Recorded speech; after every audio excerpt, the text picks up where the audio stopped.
So this is from the week of October 25th, 2021. I always compare fiberglass to rigid conduit. What that is based on these numbers here, I'm 55% the cost of rigid.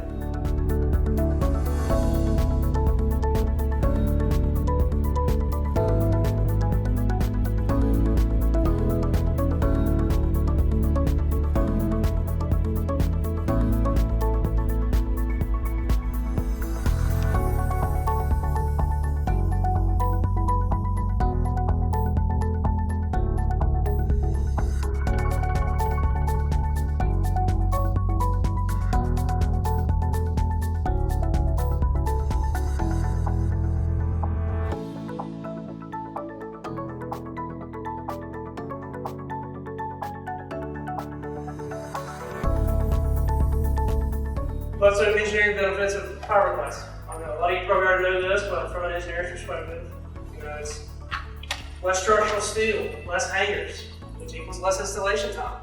A lower coefficient of friction, that's less pull tension, less chance of damaging my conductors, which means less installation time.